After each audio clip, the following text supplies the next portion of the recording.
E2 E1 error हटाने का तरीका।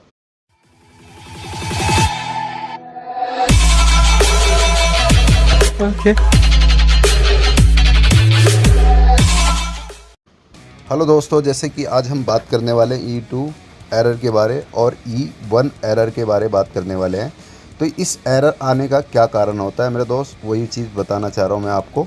तो मेरे दोस्त, अगर आप मेरे चैनल पे नए हो तो मेरे चैनल को सब्सक्राइब भी कर लें, ऑल का भी बटन दबा दें ताकि कोई भी वीडियो बनाऊँ तो आप तक मेरी वीडियो पहुँच जाए।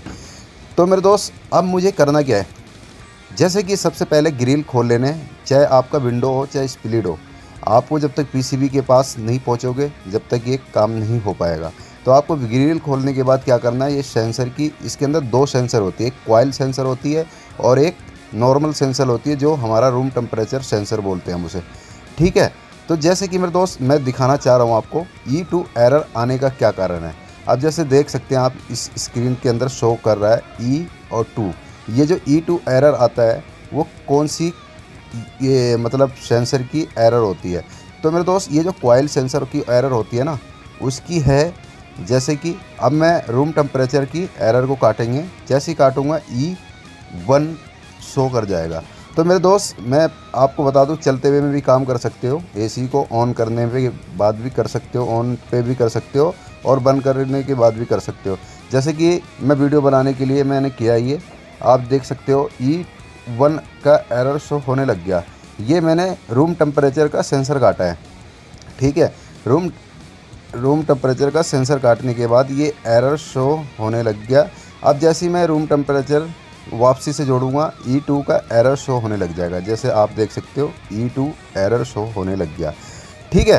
तो जैसे कि हमारा रूम टेम्परेचर सेंसर बिल्कुल ओके है, इसमें कोई फॉल्ट नहीं है। तो हमारा फॉल्ट कहाँ पर है, फॉल्ट हमारा E2 आने का जो रीज़न होता है वो कॉइल सेंसर का रीज़न होता है। जो कॉइल सेंसर, उसके अंदर सेंसर दो तरीके की होती है, एक नॉर्मल सेंसर होती है, एक कॉइल होती है थोड़ी सी, वो कॉइल के अंदर में फिट होती है। कूलिंग, जो आपका सामने का जो फ्रेंड है जिसमें से ठंडी हवा देती है, वो कूलिंग सेंसर होता है। उसके अंदर से अगर वो ख़राब होता है सेंसर आपका, तो वो सेंसर जो है, इसका मतलब E2 एरर आने का कारण वही हो सकता है। ठीक है, 100% वही होता है। जैसे कि मैं आपको इस वीडियो में दिखा रहा हूँ, आप चलते हुए एसी में ऑन करके दिखा रहा हूँ मैं, ताकि आपको समझ में आ जाए। और कभी भी कहीं भी आप किसी जगह पे भी हो, कस्टमर के घर पे, उस टाइम आप सेंसर को रख लिया करें। और देखो मेरे दोस्त, अगर क्या करोगे, देखो E2 एरर आने का मतलब कोई बहुत बड़ा रीज़न नहीं होता है। ठीक है। और रीज़न नहीं होता है, ये काम अपने आप ये उसी जगह पे कर लोगे। तो सेंसर कभी भी आप दो दो पीस अपने पास रखा करें बैग के अंदर में, ताकि ये ऐसी प्रॉब्लम आए तो अपने हैंड टू हैंड सॉल्व कर सकते हैं।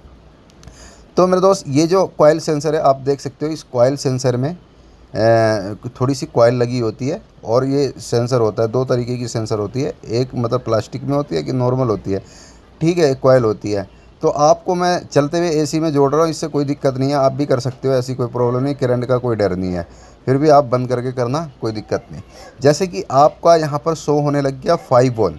अब जैसे ही हमने जोड़ा और 5 1, जो हमारा रूम टेम्परेचर सेंसर है वो सेंसर मैच नहीं कर रहा है। जैसे कि मैच नहीं कर रहा है, उसका वैल्यू मैच नहीं कर रहा है, इस कारण से ये सेंसर आ रही है। तो हमने जो पुराना वाला सेंसर काटा था ना इसका, वो सेंसर को वापसी इसी जगह लगा देंगे, तो वो आप अब ऑटोमेटिक आपका प्रॉब्लम सॉल्व हो जाएगा। ठीक है। तो सेंसर जो होते हैं, मतलब ये दो तीन तरीके का रख लें आप, वोल्टास की भी रख लें, दो तीन तरीके के रख लें आप सेंसर अपने बैग में, कि प्रॉब्लम को चेंज करके इस तरीके से सॉल्व कर सकते हैं। ठीक है। मैं तो अब मुझे करना क्या है, जैसे कि अब जैसे मेरा रूम टेम्परेचर सेंसर जो था, उस सेंसर को वापसी से चेंज करेंगे। तो जो एरर की प्रॉब्लम, ये जो हमारा ये आ रहा है ना 5051, मतलब ऐसे करके आते हैं। अब जैसे कि E2 एरर का आने लगा, तो ये मैंने तार हटाई और वापसी से 50 आने लग गया। तो ये 50 हटेगा कैसे, चलो मैं एक बार क्या करता हूँ, एसी को बंद करके भी देख लेता हूँ, हो सकता है कि कारण क्या है, इससे भी प्रॉब्लम सॉल्व हो जाए। तो अगर इससे प्रॉब्लम सॉल्व नहीं होता है, जैसे कि मैंने एसी की MCB डाउन करके उठा दी, ये प्रॉब्लम दोबारा आने लग गया।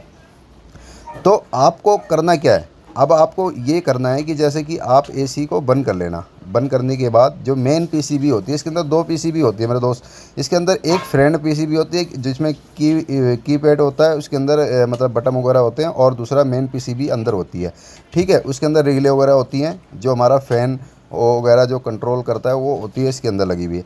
तो आपको ये देखना सबसे पहले 2 सेंसर की वायर जहाँ से आ रही है वहाँ पर देख लेना कोई कार्बन वगैरह तो नहीं आ रहे। अगर कार्बन वगैरह नहीं आ रहे तो ये मतलब कोई बड़ी दिक्कत नहीं है। आप यही सेंसर की वायर में आपके सेंसर की ही 100% प्रॉब्लम है। तो इसी वीडियो में मैं आपको मतलब चेंज भी करूँगा और चेक भी करा दूँगा। इसी वीडियो में आपको बिल्कुल ओके करवा दूँगा। देख सकते हो आप किस तरीके से आप हटा सकते हो ऐसी बात।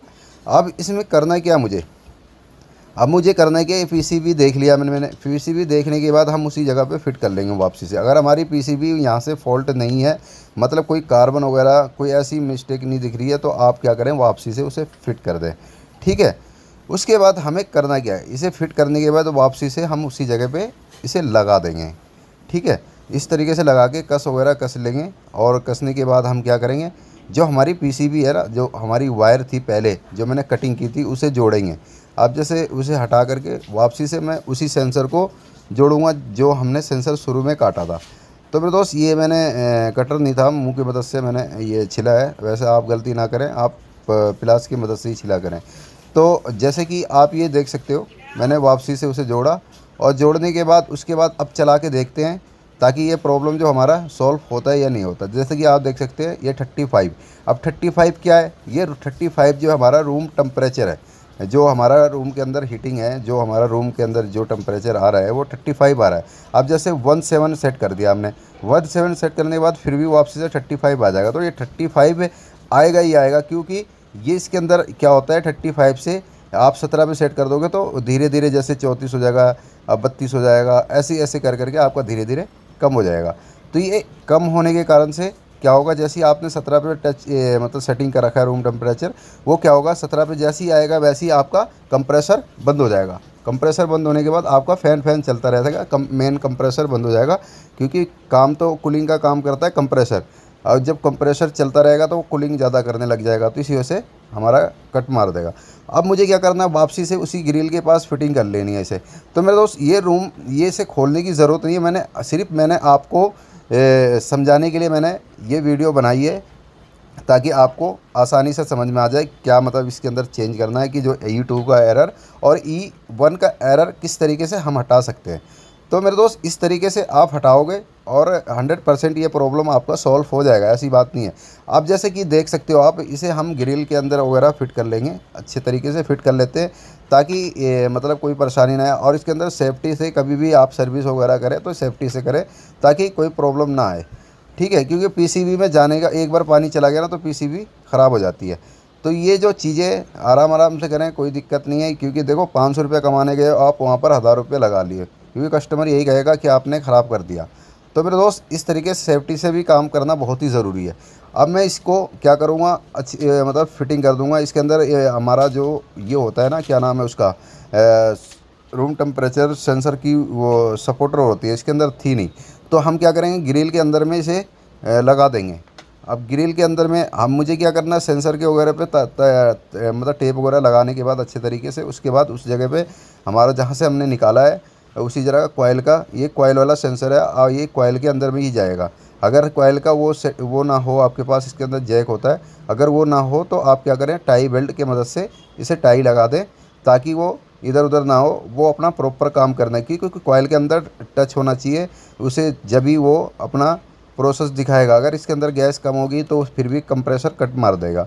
ठीक है, आप इस तरीके से आप कर सकते हो। E2 एरर आने का ये है, मतलब अगर मतलब आ रहा है फिर भी एसी चला रहे हो तो चल जाएगा, कोई दिक्कत नहीं आ रहा है। अगर E1 एरर आ रहा है तो इसका मतलब आपका मतलब कंप्रेसर चलेगा फिर बंद हो जाएगा। ठीक है, उसके बाद आपको करना क्या है, जैसे कि अभी इसके अंदर सपोर्टर तो है नहीं, अब हम क्या करेंगे, ग्रिल के अंदर में इस तरीके से लपेट लेंगे, या फिर आप क्या नाम है टेप की मदद से उसके बाद इसे लपेट लें। तो मेरे दोस्त जो इस तरीके की जो प्रॉब्लम हो ना E2 की एरर के बारे, तो इस तरीके से आप सॉल्व कर ले, बहुत आसानी से सॉल्व हो जाए और काफ़ी पैसे बच जाते हैं आपके। आप पीसीबी के वाले के पास ले जाओगे, पीसीबी वाले रिपेयर करेंगे, आपका टाइम भी ख़राब होगा, वक्त भी ख़राब होगा, और क्या नाम है दिक्कत भी आती है। तो इस तरीके से आप इस प्रॉब्लम को सॉल्व कर सकते हैं। ठीक है, आप इस तरीके से अपने एसी की प्रॉब्लम को सॉल्व कर सकते हैं। तो मेरे दोस्त ये जो हमारी वीडियो थी बस यहीं तक की थी। सभी भाइयों को मैं आपको दिखा देता हूँ, ये बिल्कुल ओके चल रहा है। ठीक है, तो सभी भाइयों को मिलता हूँ नेक्स्ट वीडियो में। नमस्कार, आदाब। और खुदा हाफिज़।